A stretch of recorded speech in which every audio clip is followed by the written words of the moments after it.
This is Godzilla's world. We just live in it. Damn right.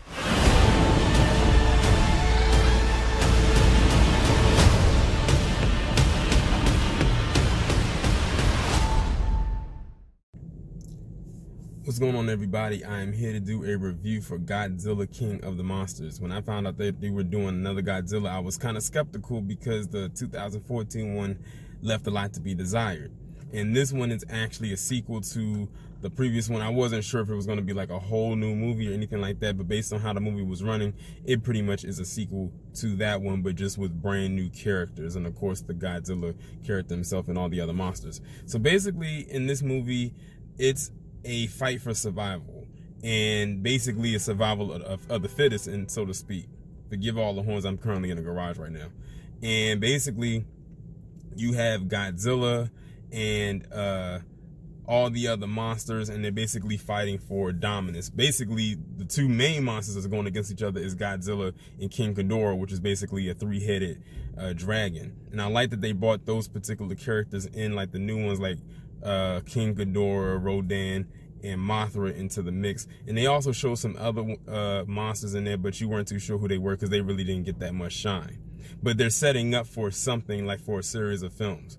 But basically, you have this organization called Monarch, and they're trying to basically reshape the earth. Like, they're trying to reset everything, and they're trying to start over. And the only way that they can go about doing that is by exterminating what they see to be the threat, and that is human beings, because they truly believe that humans are the ones that are the true destructors of the earth, and that the monsters are going to come in and set balance. If there's one thing I could say about this movie, or any movie of this type, is that they will always set it up where the humans look like pure dumbasses and pieces of shit. Every single time. Like, you really do not feel anything for the human beings whatsoever. You are always on the monster side. Like, the monsters could have easily been villains in this in these series of films, but nobody, and I do mean nobody, will care for the human beings whatsoever. I mean, they've done it even in the Rise of the Planet of the Apes, where the humans were just mean as hell, except for like the two main characters, and the apes were, of course, everyone that everyone cheered for. Same thing with this movie. Like, you hated a certain element of the human beings and what they were doing, and it just made them look like dumbasses. But I guess that's how they had to set it up, because like, they weren't going to make Godzilla appear to be the bad guy. The CGI in this movie was very well done. Like, all the monsters look very real.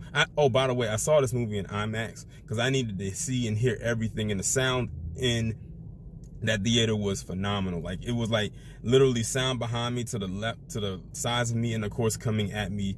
It was just, you know, very nice.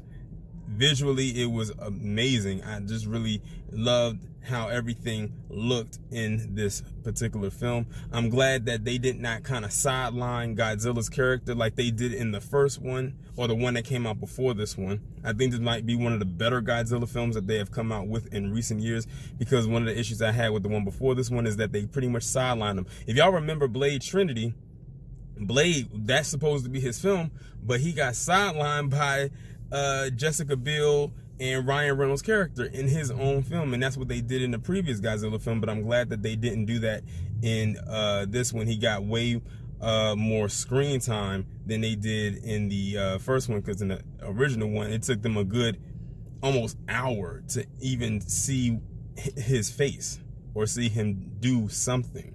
But in this one, it took about maybe, it was less than that. It was probably about a good 20 minutes, and we finally saw his face, but they had to set the story up.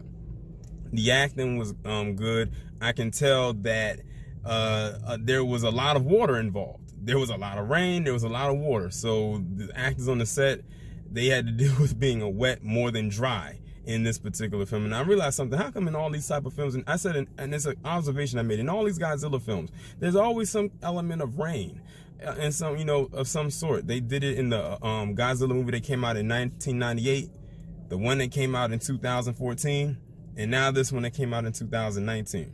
And I also liked how they mentioned Kong in this movie. They are setting up for a Kong versus Godzilla movie. Y'all remember they had came out with Kong Skull Island back in 2017. This is in 2019. They're setting up for their their rival match, I guess you can say, which is something that everybody has been wanting to see for such a long time. We've had all these King Kong movies, we've had all these Godzilla movies. Now it's time to bring them together, and I don't know on whose turf, and see them go at it, because that's going to be a sight to behold. One thing I really did like, and it happened towards the end, was, and this is going to be a little spoiler, was Fire Godzilla. That's all I'm going to say. Fire Godzilla. And let me just tell you right now, it says Mothra is the queen of the monsters. Godzilla is the king of the monsters. Let me tell you something right now. Mothra is a true ride or die monster.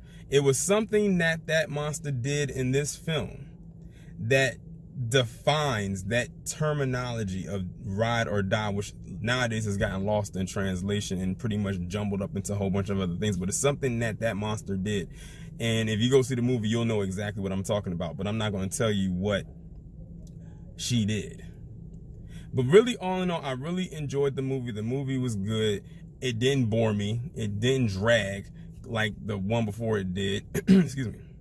The action sequences were amazing. Like every time Godzilla and King Ghidorah were fighting on screen, I was like literally like sitting up in my chair. Like I had chills and everything. Like I really enjoyed them putting iconic monsters on the screen. I mean, we've seen Godzilla plenty of times, but to introduce the other characters or the other monsters onto the screen that, you know, we've never seen before, or maybe haven't seen in years, especially with this advanced technology and computer generated imagery, it was good to see.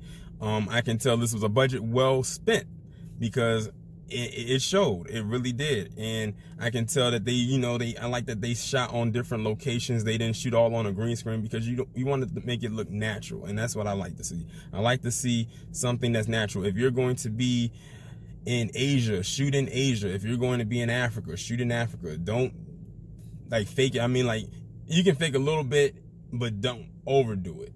And that's what I really, really did enjoy about this particular film. It's definitely going to hold up. I can't wait to see what's going to come next. Hopefully that Kong versus Godzilla movie is going to be the next one. I mean, at this point, they might as well. And I think that is going to be the next one in the slate, but it'll probably be a couple years before that actually happens. But when it does, I definitely will be seeing that, because that's something that people have been wanting to see for a very long, and I do mean long, time. But if I had to give this movie, I would definitely give it an A. There were some moments in there that I didn't like, mainly because I didn't really like the mother for what she was doing. That's like playing onto the thing of humans not being shit, and her teaming up with this guy. And we never really found out whatever happened to this. It was a bad character in there, but we never really found out what happened to him. It's kind of just left it open-ended, unless there was an end credit scene that I didn't catch because I actually had to run out and you know, I couldn't catch it. But I think there might have been an end credit scene, and if it was, I don't care. Y'all can let me know what it's down in the comments, because I'm gonna end up finding out anyway. But we never really found out what happened to the bad guy, the guy that she ended up hooking up with to try to control the monsters to their own, I guess you can say, in their own way. Only to realize that when they released King Ghidorah, also known as Monster Zero, he was basically not a true natural monster. He was like an alien form. So he could do things that the other natural monsters couldn't do. So he was going to throw the balance off anyway. So basically it was all because of greed. And I guess that's just, you know, one of the human flaws. That's why I said the humans did dumb shit in this movie. And I hate that this damn light went out. But yeah, all in all, I really did enjoy the movie. If you do go see it, I would suggest that you go see it in the IMAX format. You will not be let down. I gave this grade of an A. Y'all let me know what y'all think about this review down in the comments. Like, share, subscribe. I will talk to you.